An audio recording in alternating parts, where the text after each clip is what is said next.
2024 में आईएएस बनना चाहते हो? तैयारी स्टार्ट कर दी है? लेकिन पहले ये तो बताओ कि आप यूपीएससी वर्दी हो भी कि नहीं? प्रिपरेशन सही डायरेक्शन में चल रही है कि नहीं चल रही है? ये कैसे पता लगेगा? भाई सबका तो चाचा मामा पापा आईएएस आईपीएस तो होते नहीं है। तो all India smash scholarship test for 2024 attempt करो।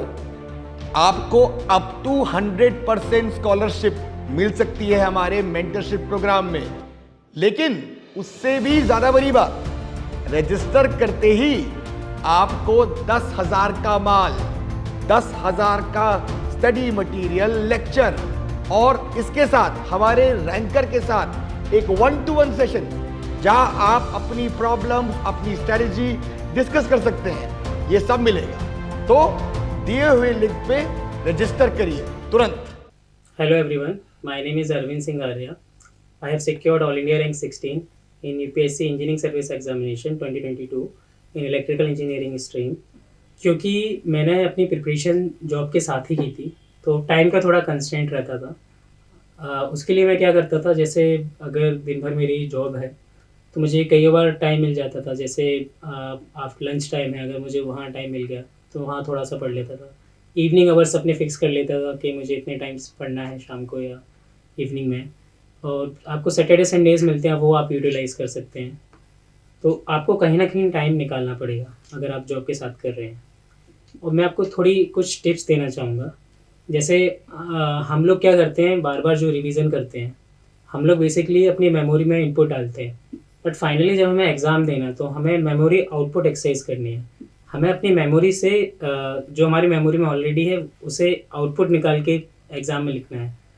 उसके लिए आप क्या कर सकते हैं, मैं क्या करता था, मैं मेमोरी आउटपुट एक्सरसाइज करता था। जैसे दिन भर आपने जो भी पढ़ा है या आपने जो भी किया है, आप जॉब में जो भी किया है, शाम को सोने से पहले आप रिकॉल कर सकते हैं कि आज मेरे साथ दिन में ये हुआ, मैंने फिर ये किया, मैंने ये पढ़ा। अगर आप रिवीजन भी करें तो आप रिकॉल कर सकते हैं रिवीजन में कि पहले मैंने ये टॉपिक किया, फिर आप ऐसे इमेजिन कर सकते हैं कि मेरा टॉपिक ये था, उसमें मैंने ये चीज़ पढ़ी, देन मैंने ये सिक्वेंशियल ये पढ़ा। तो इससे क्या होगा, आप मेमोरी से आउटपुट की जो एक्सरसाइज है वो कर रहे हैं, और फाइनली एग्ज़ाम में आपको मेमोरी आउटपुट एक्सरसाइज ही करनी है।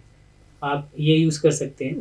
एंड देन एक 24/7/30 का रूल होता है कि आप जो भी पढ़ते हैं वो आप 24 आवर्स में अगर आप रिवीजन नहीं करते हैं तो ऐसा कहा जाता है कि 70% आप भूल जाते हैं उसका।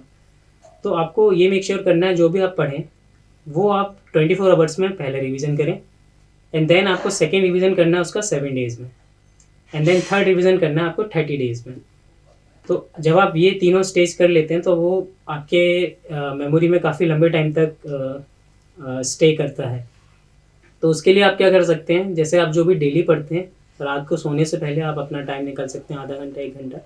उस टाइम आपको पहले रिवीजन करना है डेली का, एंड देन जो सैटरडे संडे आता है, देन संडे को आपको कुछ नया नहीं पढ़ना है, पूरा जो आपने वीक में पढ़ा है वो आप रिवीजन कर सकते हैं। तो आप इससे आपका 24 एंड देन 7 ये दोनों फॉलो हो जाएगा। एंड देन आप एक और चीज़ कर सकते हैं, जो मंथ के एंड वाला सैटरडे संडे वीकेंड होता है उसमें आपने पूरे मंथ में जो पढ़ा है वो आप रिवीजन कर सकते हैं। तो इससे आपका 24/7/30 का रूल भी फुलफिल हो जाएगा, आपका 3 रिवीजन हो जाएंगे, और इससे आपके मेमोरी में लॉन्ग टाइम तक चीज़ें रहेंगी। और एक और चीज़, जैसे जब आप टेस्ट सीरीज़ देखते हैं तो टेस्ट सीरीज़ सिर्फ देना नहीं, देने के बाद आपको उसको एनालाइज भी करना है। आपको घर आके देखना है कि मैंने कहाँ रॉन्ग किया, अच्छा ये क्वेश्चन था तो मैंने अच्छा ये स्टेप्स लिए और जबकि सॉल्यूशन में ऐसा दिया हुआ है, इस वजह से मेरी यहाँ मिस्टेक हो गई है, तो मेरा ये मैं नेक्स्ट टाइम ध्यान रखूँगा। आपको ऐसे एनालाइज करना है। टेस्ट सीरीज़ का आपको इससे काफ़ी एडवांटेज होगा। और आप जब स्टार्टिंग से आप पढ़ रहे हैं, अगर आप कोचिंग ले रहे हैं तो कोचिंग वाले स्टार्टिंग में ही वो थ्योरी पूरा अच्छे से नोट्स बनवाते हैं। तो आपको ये मेक श्योर करना है आप उसके साथ साथ चलते जाएँ। आपका जब जब टॉपिक जो चल रहा है वो टॉपिक ही आप डेली क्वेश्चन सॉल्व करते जाना है। थ्योरी तो एक एस्पेक्ट हो गया, बट जितने आप क्वेश्चन सॉल्व करते हैं उतना आपका कॉन्फिडेंस बूस्ट होता है और आपको मेमोरी में ज़्यादा टाइम तक रिटेन भी रहती हैं चीज़ें। तो आप क्वेश्चंस पे भी ज़्यादा फोकस करिए। प्लस आप शॉर्ट नोट्स, मैंने ऐसा कहा था पहले, आप शॉर्ट नोट्स भी बनाइए जो आपको रिवीजन में हेल्प करें। बाकी अगर आप कोई बुक पढ़ रहे हैं या कुछ बुकलेट पढ़ रहे हैं, कहीं से थ्योरी पढ़ रहे हैं, तो उसमें मार्क कर लीजिए। आप जब आप काफ़ी सारी उसमें फॉर एग्जांपल एक पैराग्राफ है, आप पूरा वो एक कहानी की तरह पढ़ने के लिए ठीक है, लेकिन आपको पता है इसमें यही एक मेन पॉइंट है जो आपको लास्ट मोमेंट पे सिर्फ यही एक मेन पॉइंट देखना है। तो आप ऐसे अंडरलाइन करते जाइए, एंड जब फाइनल रिवीजन आप करेंगे एक दिन पहले या लास्ट वीक में, तो आप वो जो अंडरलाइन किया हुआ है सिर्फ वही वही रिवीजन करते जाएंगे। और जो लोग जॉब कर रहे हैं, काफ़ी लोगों का ये भी सवाल होता है कि अगर जॉब छोड़ना चाहिए या फिर मैं जॉब के साथ करूं, तो मैं कहूँगा आपको एक कैलकुलेटेड रिस्क लेना होगा। अगर आपको लगता है कि आपकी बेसिक्स स्ट्रॉन्ग है, तो आपको जॉब छोड़ने की ज़रूरत नहीं है, आप साथ में भी कर सकते हैं। लेकिन आपको लगता है कि मुझे ज़्यादा एडवांटेज मिलेगा अगर मैं जॉब छोड़ करूँगा, तो आप कर सकते हैं। इसमें एक हैक आप यूज़ कर सकते हैं, जैसे मैंने जो किया था, समर शॉर्ट टर्म बैच होता है, जो made easy and next I S sorry made easy and S academy दोनों चलाते हैं। मैंने एस का ज्वाइन किया था, ऐसे आप भी किसी का भी ज्वाइन कर सकते हैं।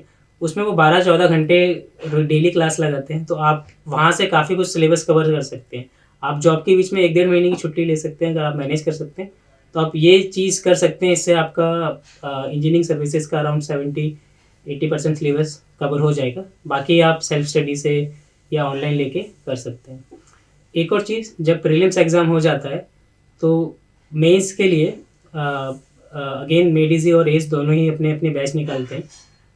मैंने एस का मेंस बैच ज्वाइन किया था। उसमें वो थोड़ा सा थ्योरी एंड जो मेंस में रिटन प्रैक्टिस कराते हैं, वो फैकल्टी के पास सेट ऑफ क्वेश्चंस कराते हैं उसी जो मेंस बैच में, तो वो आपको काफ़ी हेल्प करेंगे। वहाँ से आप जो वो मटेरियल देते हैं, जो ऑन क्वेश्चन साथ में कराते हैं ड्यूरिंग योर मेंस बैच, वो आपको काफ़ी हेल्प करेगा कि आंसर्स कैसे लिखने हैं। एंड आंसर राइटिंग, आप ये मानिए आप जब पहली बार लिखेंगे तो बेकार ही लिखेंगे, तो आपको जो भी और जब आप लिखते चले जाएंगे तो धीरे धीरे आप इम्प्रूव करेंगे। तो आपको ये करना है कि आप जितनी भी गलतियाँ करनी है वो टेस्ट सीरीज़ में ही कर लें, प्रैक्टिस के दौरान ही कर लें। और जब आपका फाइनल आप अटैम्प्ट देंगे, फाइनल जब आप एग्ज़ाम में बैठेंगे, तो उस टाइम ऑलरेडी आप इतनी प्रैक्टिस कर चुके होंगे, तो आपको जो गलतियाँ करनी थी वो आप ऑलरेडी सारी प्रैक्टिस के टाइम पे ही कर चुके हैं, तो आप अच्छे से यूटिलाइज़ कर पाएंगे। आपको पता होगा किस क्वेश्चन में कितना टाइम देना है और कैसे कैसे मुझे सॉल्व करने हैं। अगर कोई बड़ा क्वेश्चन है तो मुझे, अगर नहीं हो रहा है तो बीच में छोड़ देना है। तो ये सब चीज़ें आपको टेस्ट सीरीज से ही समझ आएंगी। Thank you very much.